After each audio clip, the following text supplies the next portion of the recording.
really, really matters to the world.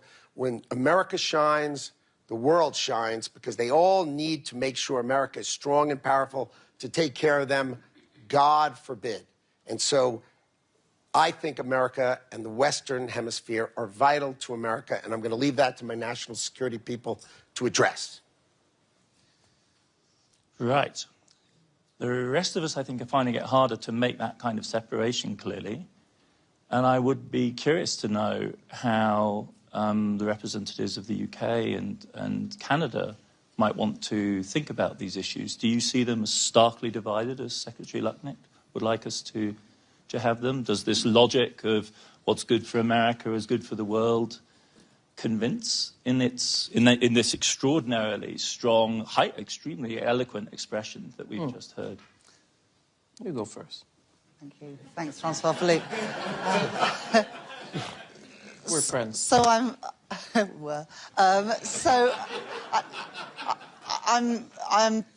very struck by and taken by the idea of putting your own country first and considering your own security and resilience. I think it's about 3 years ago now that I gave a speech where I coined the term securonomics, which is all about building security and resilience in your economy. And the days when it didn't matter where things were made and who made them were in the past. And that's become increasingly clear since the pandemic, when we were over-reliant on PPE and medicines from abroad. And then again when Russia invaded Ukraine because of what happened to oil and gas prices. I guess for an economy like the UK, the way in which we will pursue our national interest is going to be different from the way in which the US pursues theirs. You are a much bigger economy, and we can't do everything on our own, and nor should we try to, because we'd end up doing nothing well. But we do have real strengths in the UK, in our defence sector, in life sciences, in business and financial services. But we do rely on our allies as well, and even a country as big and as strong as America also relies on its allies. And I guess the sort of area where I think that we do need to sort of continue that dialogue between countries that share each other's values is how we can work together in our mutual interests to advance our values in a very unstable and uncertain world. And you know, if you say, could you picture the world without the US and what would the world be like? Yeah, the world would be a lot poorer and it would be a lot scarier. But you've also got a lot of allies around the world. In the United States, Britain, I hope, I believe, is your strongest ally. Always has been. First to do a deal with us, and we love you. We do. We do. Thank you very much. Feeling is mutual, but we do need to think about where the threats are and who our friends are. And I think that's probably more stark for smaller economies. But even for the US, when you think about, I was in the States, as you know, last week for a meeting of G7 plus a few other finance ministers to talk around critical minerals. Now, you do have some reserves of critical minerals, but not everything you need. 90% of your critical minerals at the moment come from the US, from China. You need to wean yourself off those. Sure. Yeah, but you won't be able to do that without the help of Canada and Australia and other countries. And so for all of your strengths, we do also need to think how we can preserve some of the things that the US has benefited from in the NATO alliance and the Western alliance, not because it is the benevolent or the right thing to do, but because I profoundly believe it is in your country's national interest.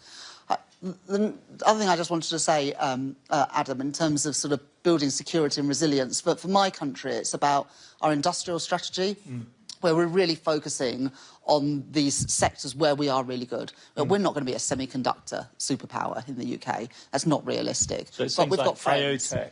Yeah, life sciences, biotech, financial services, which is obviously absolutely crucial for financing things like the exploration for critical minerals and the extraction of those critical minerals. We've got real strength with the London Metal Exchange in London, for example. But we have some reserves of lithium and tungsten. We're not going to be a big global supplier supplier of critical minerals. So we have strengths. Defence is another one. And our trade strategy is also around our security and resilience, where we are trying, and this is different from the US approach, I absolutely acknowledge that, we are trying to reduce barriers to trade. You know, we've done trade deals this year with you, with India, with Korea, and we're also reducing trade barriers with the EU. There's more that we want to do together between the UK and Canada. We regard it in our national interest to reduce cost of living for people in Britain, but also providing more opportunities for businesses in the UK to then export around the world. And, you know, energy security is important to us as well. We do have some reserves of North Sea oil and gas, and they will be important for many decades to come, but we are a net importer of oil and gas. We do have, because of the shallow waters in our seas, big opportunities around wind technology. We don't have what you have in the US, and so we've got to find our own way to boost our energy security, and we strongly believe that renewables is a really important part of that mix, as is nuclear. There hasn't been sufficient investment in nuclear for a long time.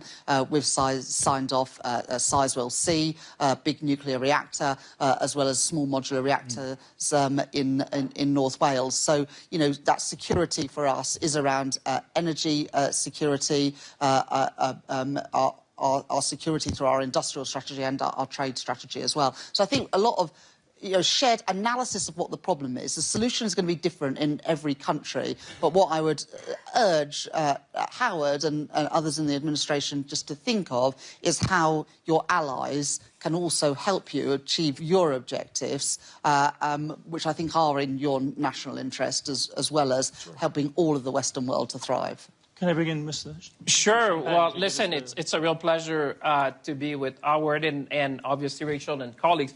I like the way Howard started. You know, it's the worker first and how we rebuild industrialization. And you're right. You know, you've been looking at that. And I think today, and I chaired 10 meetings of the finance minister of the G7, perhaps last year, with Rachel and Scott and others to try to figure out, you know, the way forward. And one thing, and goes back to Howard, I think that the world see a better, clearer nexus between food security, energy security, economic security, and national security. I can tell you, as finance minister, I've never talked as much about national security as we did before, for some of the reason that Howard was mentioning. You know, we've become too reliant and less resilient. So how do we build resilience in the system? I think has been a significant thing. And nostalgia is never a good strategy. You know, I keep saying we're entering the second quarter of the 21st century. And the next 25 years and beyond is not going to be like the last 25. So you cannot look at the past to try to chart the future. And I'd say the 3S, which I call the speed, scope, and scale of change, is quite unprecedented. You know, some would say you have to go back to 1945, the fall of the Berlin Wall. It's everything. It's geoeconomic, geopolitics, supply chain. It's AI, it's quantum. It's a lot of things at the same time. And when you realize that, as we've done, is how do we, between partners, allies, and friends? You look at Canada. I mean, geography has made us partners, allies, and friends. We've been blessed by geography. We share the continent. We've been trading with each other. We've been exchanging. Actually, we're one of the biggest customers of the United States. We buy more from the U.S. than China, Japan, and the U.K. combined. So 2/3 of the United States of Canada is their first export market. So we've built that integration. But what Howard was making a point, and Rachel, is that within that, we also need to build more resilience in the system. You know, we had to do, for us, you know, do a step change. How we're going to be, you know, a major supplier in terms of critical minerals, in terms of energy, the things that will matter for the future. And what we need now is scope and scale. Because I think what we're facing now is a rupture point where we need to change the future together. And I would say, when I look at Canada, you know, we're still a big magnet for talent. I mean, like the United Kingdom, Rachel and I were in Downing Street recently and looking at the talent piece. And if you can attract the right people, you're going to have the right economy and you're going to have the right strategy, the right prosperity. The second thing I would say, you need strong industries. And I think that was the point of Howard. You need to make cars, you need to make ships, you need to make planes. You need to have that industrial base that is going to ensure your resiliency, whatever happened in this new world. And I'd say in terms of critical minerals, it's true with our G7 colleagues. We said we cannot let uncertainty become the new certainty. So how do we make sure that we improve the resilience in the system. And we've seen what other actors have been trying to do on critical minerals. So we need to learn from that. And we've said, let's have an initiative to make sure we'd be more resilient. And for us, it's about how can we be the best possible partners to our friend allies so that no one has a choke point when it comes to that. Yeah. The fourth thing I would say is around energy. I think that we have been for decades providing energy, but I think now we're stepping up in a big way. And I think it's a good thing because you want, at the point of Howard in the United States, they want partners to be resilient. They want partners to be, they're fighting for their own peace and for their workers, and I like it because we're all doing that, but we all need to do a bit more. And at the end, I would say when you're Canada, we have free trade with all the G7 colleagues. So I think we're in a unique position to work in a very concrete way to build the resilience in the system that I think going back to the worker, the point of Howard, we're all going to be benefit if we're more resilient, if we're more coordinated in what we're doing, and realizing that each ally and partner can bring something to the table. Yeah. And that's what we're trying to build. If you're looking at the next quarter, that's really the wake-up call, I think, that we all receive and that we need to act upon. Can I turn to our representatives from the private sector? Brian, ahead of time, we were talking about how, from your point of view, you think it's critical for countries to think about attracting foreign business. You were giving me a very interesting analysis of the way in which you thought that countries like Canada or the UK might be well advised to play this game of attracting foreign capital. We've heard the policy side. And then, Janet, I'd love to turn to you to get your global perspective on this. So I think one thing Howard didn't mention also is the U.S. final demand is huge. And so the success of a company coming to the U.S. and doing something is there's going to be a big final demand met. And the U.S. consumer in the first couple of weeks of January spent 7% more than they spent last January. We've raised our estimates for U.S. economy from 2.6% GDP to 2.8%. We're bullish, and we think it'll be higher. That's net, Howard. So you got to, but with a 5 or 6% growth, frankly, which is a lot of activity. So we're bullish on that. But what I was saying earlier is that the tricky thing to figure out, and I've had discussions with Rachel and her colleagues over the years, is how you're the best place. If you're England, and she pointed out the financial services is a major industry for them, you have to think about how you're the best place for firms like ours to operate, who are not running retail banks and not running, so that they can go to the whole world out of that. And so we have New York, we have London, and then how do we go to the whole world? And the trick for a government is to figure out, I got to protect my people, I got to protect my tax base. What I don't need to do is get myself so involved to where I start to become more and more difficult. So if you take the environmental rules that have been beaten that for the last 5 or 6 years. I've had some interesting meetings here where we keep telling these aren't going to work, these aren't going to work in the EU, CRDD and all this stuff. Our point was not, you just make it unable to work. And even the capital rules in Basel III, which sound like we're codifying the world, the application of them created misery across the world. And so the idea, I think, when a country thinks about it, what our colleagues said here about protecting it, but it's how do you have the balance between being the best place for multinationals to come do business in our country, at the same time protecting our citizens a thing. And it's not by saying all the rules apply to the UK multinational that apply to a US multinational. You got to sit there and say, how do I tailor this thing to make it work? Which is a bit what Howard's saying. They're going to bring fabs here. We're not saying you have to become a US company to do it. They're building, this major fab. You're talking about one up in Syracuse and et cetera. It's a foreign company, but they got to put it here so if whatever hit the fan, you could cut it off and still own the means of production. That's because of that thing. There's other things you don't have to be quite so ardent about, for lack of a better term. So how does a country balance that sovereignty with that? Data is becoming a real problem. People want to say, if the data's in my country, it's okay. And you're saying, you know what? That just means you've taken all this worldwide system, which you want us to give you all these reports, information, and you started slicing it pieces. There's no value to the customer in that. There's no value to your companies in that. You think there's incremental value, but let us explain, what do you really want? We can get it to you if you need it. But if you make us run separate systems, you've added cost to your people, because, by the way, the rest of the people just run a common system. So it's data, it's information, employee practices, and all those things. And how do you become the best, and how do you think about that while protecting your citizens from big bad banks or protecting your citizens from taxpayer degradation, things like that? That's truly fascinating. Janet, do you want to give us your... So first, I'll just start with, we're a global organization, 400,000 people. We operate in about 150 countries and territories. And so, globalization for us has been there for a long time. And, you have to work, with how do you deal with local rules and regulations. It's no different than the financial services industry. Politics, economies, demographics, all different. And you've got to decide, what do you need to do to operate locally and then continue to be a well-connected global organization. And I think that's where companies, need more help than ever before. And so I think globalization is not going away. It's just becoming more complex.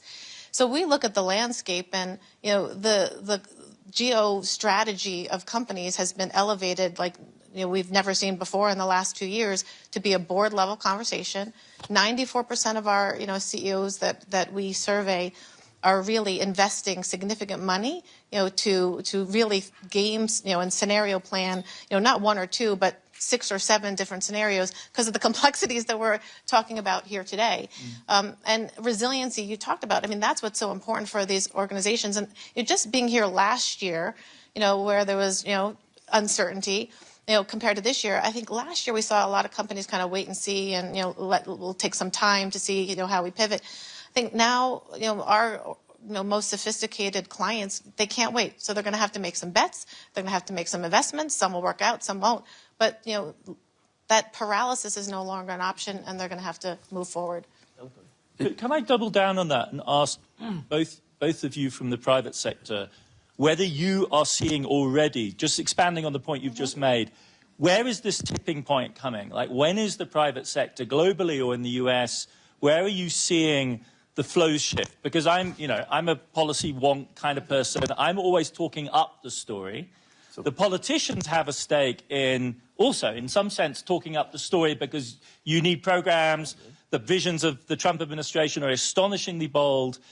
And then what I'm always kind of with my economist hat on, I'm wondering, is this really happening? Like, is the shift in the flow really happening? Just think about the ability to get a deal done. The ability to get a transaction done. The honest advice in, say, 2024 or something like that would have been to somebody offering up a $5 billion plus acquisition. Think twice because this may never get approved. And what are you going to do to your company while you wait? Okay. That's completely changed. So last year, 25, was the second highest investment banking year of deals getting done. Absent the pandemic recovery year where every debt financing went crazy. So, and next year we think it's bigger. That means that you're unleashing the competitive forces of acquisitions and all the deployments and investments. So the capital markets are open, the financing's there. And so I think if we can keep enough certainty, to your point about that, just keep the rules clear enough. Well, these colleagues have to wrestle with. National security is not, unless you're in the business of providing national security, is not something we all depend on, but not something we're going to add a lot of value to. But on the other hand, it creates economic activity we have to help finance. Okay, but the world's ready to go in a lot of ways, and so deals can get done and things like that. And what I encourage people is to move on the permitting side, move on the approval side, move on the deregulation side. There's a lot of fuel going in the tank right now on deregulation stuff that's still barely coming in the system across the UK and here and other places. So in our pre-chat, you were saying de-emphasize the headline tariff wars thing, focus on the nuts and bolts, the non-tariff barriers, the things which enable stuff to get done. These rules, which they're straightening out, hopefully, on environmental disclosure, require you to do things like, and we're just saying there's an ISSB that comes with set standards. We're happy to agree with those, and those were developed with business. The firms, the major firms developing, said business can do this, but if you do a lot more than this because you like X or Y, you are just adding barriers to us being able to operate with the facility to help your people get financing and access to capital. Janet, this corresponds to your experience? Absolutely. I mean, you look at, again, financial services regulation of our profession. We've got different standards for different companies listing different places. That's not helpful, right? We've got to get alignment and better consensus, again, to bring, more businesses to market and the like. You want to come back in? Well, I would say it's not a time to wait. It's a time to double down. I mean, listen, what we need, we were talking just a minute, critical minerals. What we need is speed and scale. This is not a time. But what has happened in the world, I think, is forced us as government to be more efficient. I mean, a lot of what we were saying is how we bring efficiency in our own system. For us, we put a major project office, reducing the time of permitting, matching the offer and demand, looking at long-term offtake with the number of private sector. I think there's a big role, and the United States has been leading in many ways in trying to show us in a way the interaction that you can have. And honestly, when, you know, there's things that you see in the public, but you'd be surprised at the amount of discussion and, you know, the background what we're trying to think to achieve. Because if you look at the real challenges in the world today and the advancement of technology, quantum and AI altogether, cyber, I come back to critical minerals because it's essential. You know, the microchip, everything we need. I would say what has happened has made us also more efficient. I can speak for Canada.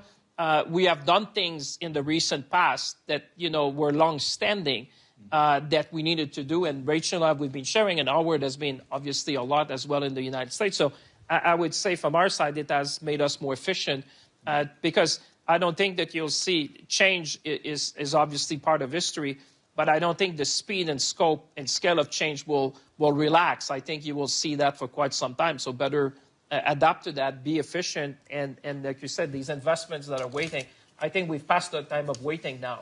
It's the time to act to make sure we can, you know, meet the moment.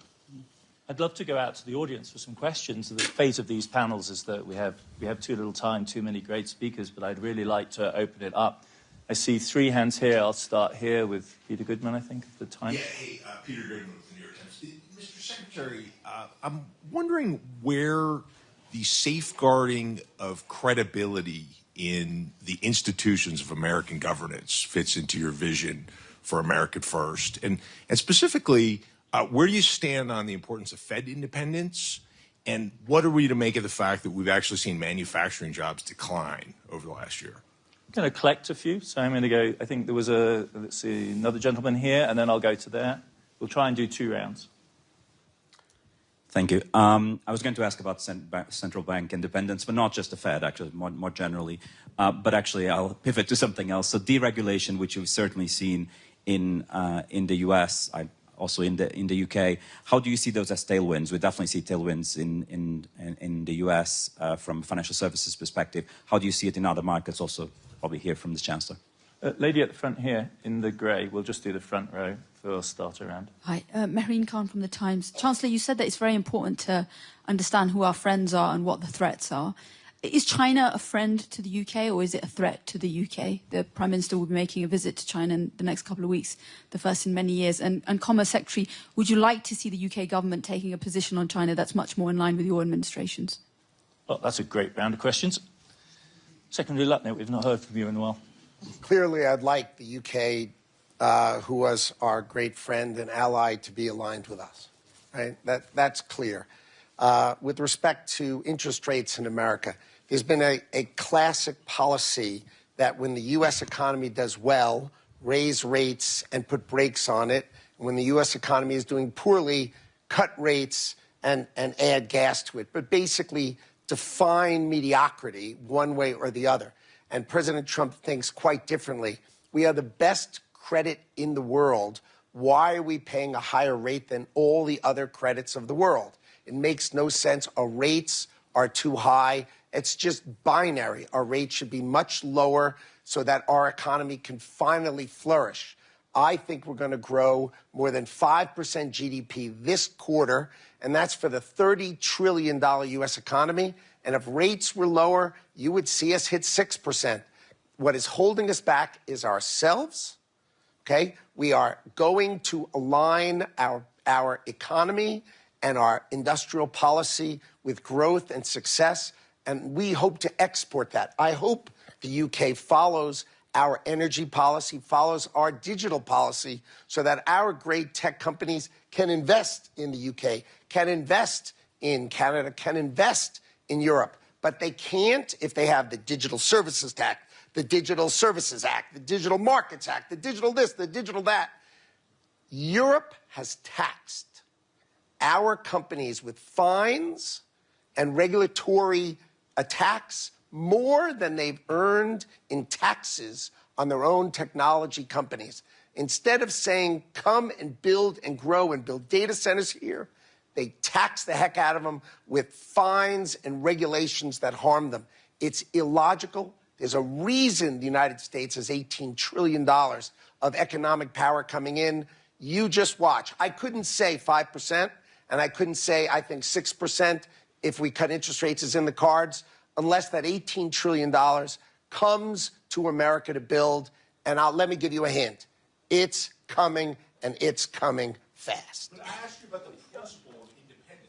Who gets to decide whether rates should be higher or lower? Whether you're right, should it be independent, or should you and the president get to decide that? Well, thank you for putting me in it. It has nothing to do with me, but thank you. The President of the United States gets to pick the members of the Board of Governors. He will pick the governors that he thinks are the best, and therefore the outcome will be set by the governors. That is set. The President has clearly set what he thinks the right answer is, which is lower rates based on our credit, not based on some other nonsense. But he will pick the governors, and the outcomes will be set by the Fed governors.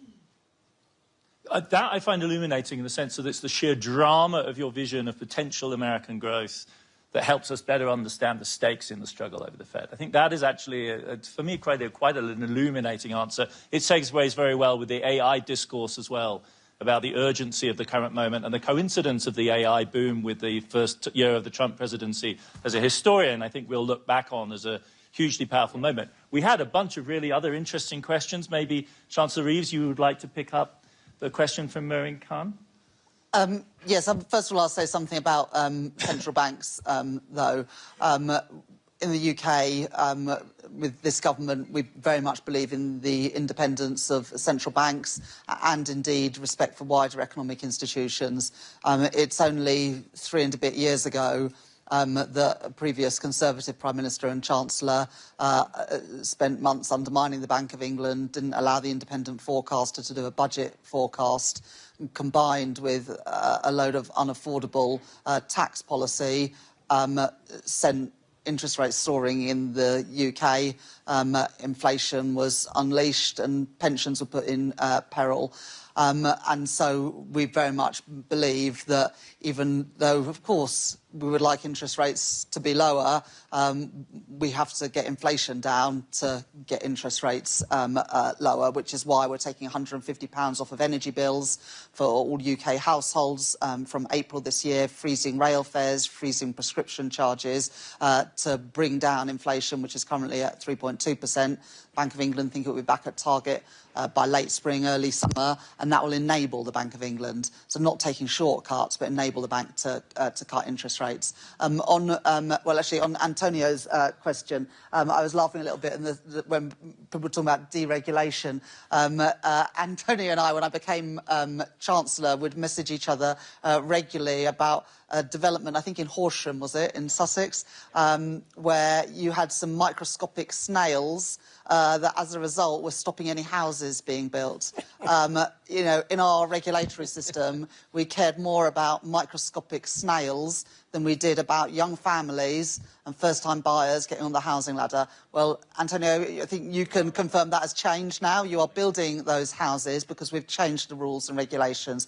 We're letting people build stuff in Britain again, whether that is energy infrastructure, transport infrastructure, housing for our people, you name it, the data centres. And, you know, Ruth Porat, who was here this week, and others at Google and all of your big US companies are building data centres in Britain because we're making it easier for them to do so. And we don't have the regulation that some other countries have, which makes it easier to do business in Britain. But we absolutely recognise that challenge from business to make it easier to get stuff done. Planning and regulation are being torn up in the UK because we want to make it easier to do business. And finally, on Marine's point about China, the trade intensity between the UK and China is lower than between the US and China, lower than Germany and China, lower than France and China. We don't want to be an outlier, but we are a bit of an outlier today, and we've missed out on opportunities for British businesses to sell into US markets. Brian and Bank of America, do business in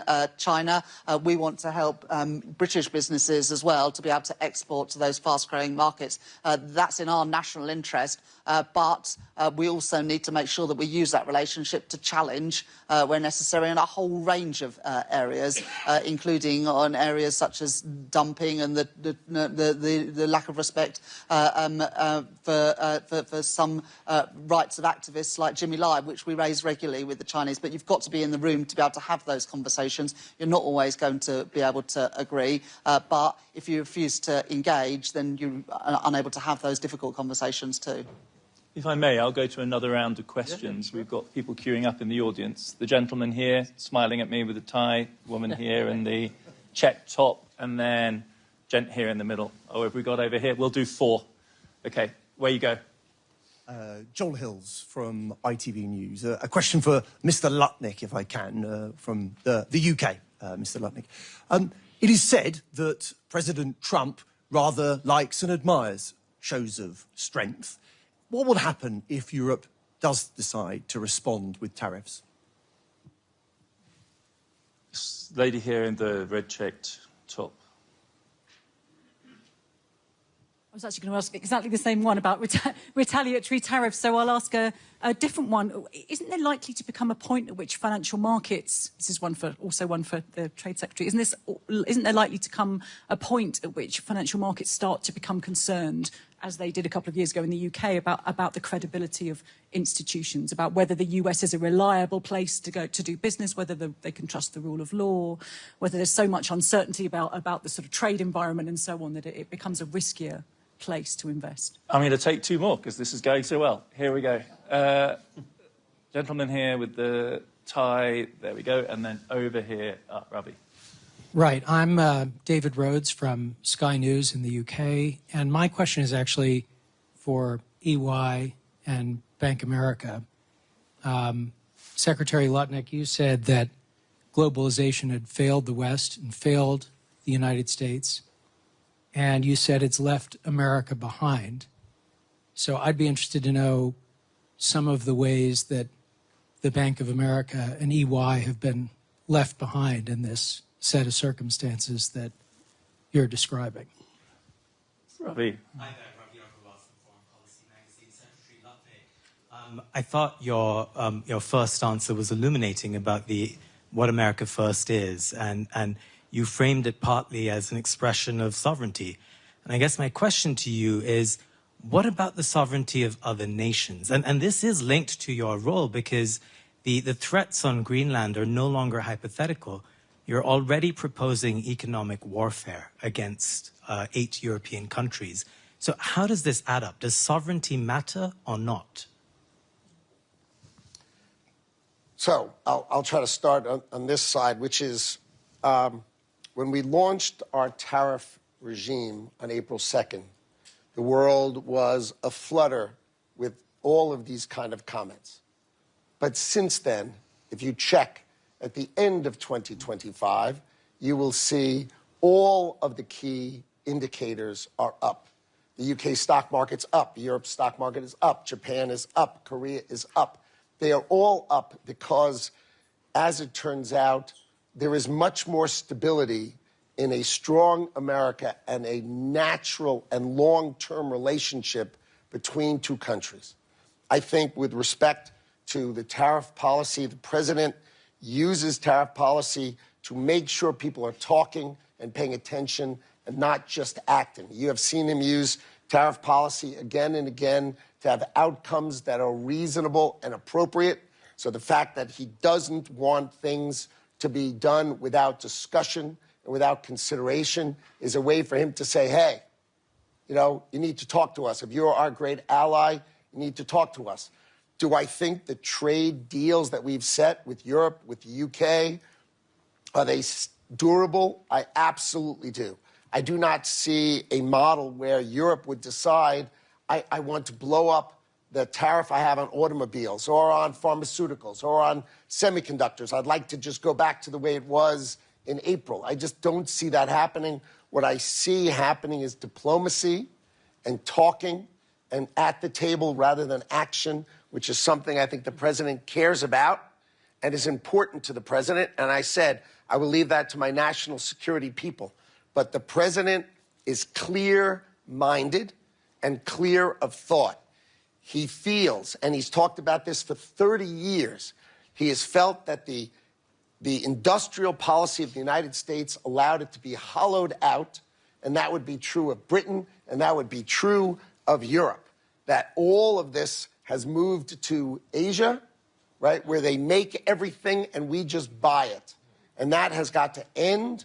We need to produce things in America.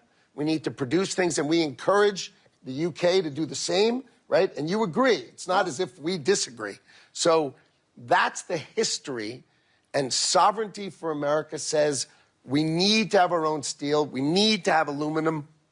We can have it with great allies, but we cannot have it where we rely on other people that maybe, like we've seen in critical minerals, and make no mistake about it, the critical mineral issue was with us a year ago. Everybody was sleeping through it. Donald Trump ripped the Band-Aid off, and the whole world said, oh, my God.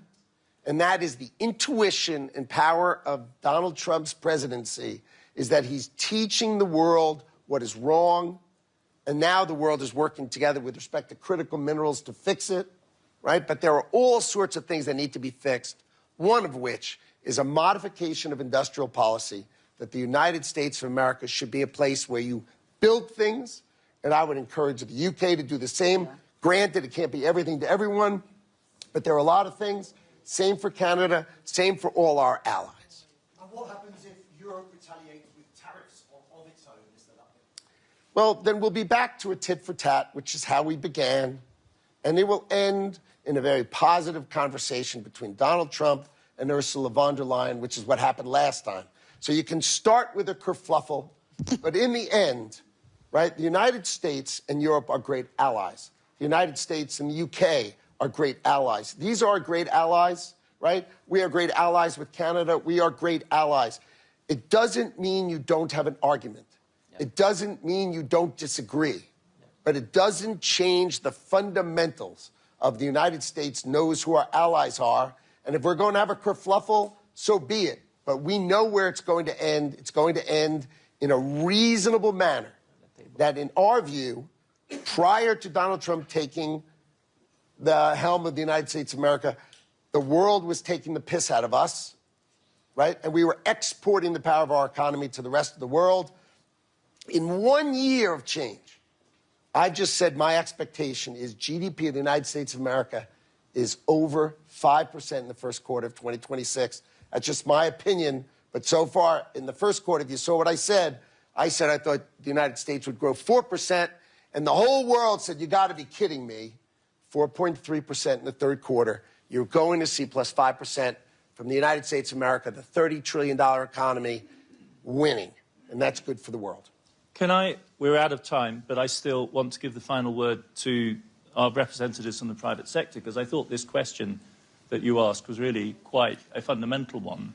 Does the Secretary's counter-narrative to the story of globalization, which he quite rightly associates and quite fairly associates with WEF, does that ring true for you? Or do you see elements that you can agree with, even if perhaps the overall story doesn't work? As he went through the pieces, the national security pieces, manufacturing job content as a percentage of all content, even though we're a very services-oriented economy, it's not that America hasn't done fine. It's a question of, do we have the pieces today that we need to be successful on the dimensions of defense, national security, dominance of what the next big arc is, which is AI and technology implementation, and the power to build that, and the power to know you have it. Rachel mentioned something earlier which didn't pick up, which was the supply chain precision and efficiency. We all learned a lesson in COVID. When you woke up and you didn't have personal protective equipment. The idea that all the masks for surgeons to conduct business in every hospital in the world were coming from like 2 places. And that's not a sensible way. And was it 10 cents cheaper, 15 cents cheaper, $1 cheaper? So I think the question is really job content, which is the workers. I grew up in a small town in Ohio, and so I've seen that happen. It's job content, it's also what you need to make sure you really have ownership of. And then the other stuff, this shirt, you can be more flexible on, and that's the history of the Northeast having the shirt-making industry, the Southeast having the shirt-making industry, and then offshore. But the designers and the thinking about it, making it a wearable, you want that on your shore. And I think it's, but our country's been successful. There's no question. The question is, can we be successful in the next big arc? That's the question, and that's what Howard's trying to articulate. I think. I would never put words in the hammer's mouth. But I think that's what he's trying to say. Can I give you the last word? No, and honestly, from my perspective, I look at what our clients are coming to us on, and they want, greater collaboration across the globe on things that matter them and to impact them. And they want us to have a stronger voice to help bring that type of collaboration, to our clients to make it easier for them to do business. Brian said it earlier. Larry Fink asked us in his opening address to kind of raise the tone of the conversation here and to be willing to engage in, if necessary, quite forthright argument. And I think our panel has squarely met that challenge. I'd like to thank everyone here for contributing, and thank you very much for the fantastic questions.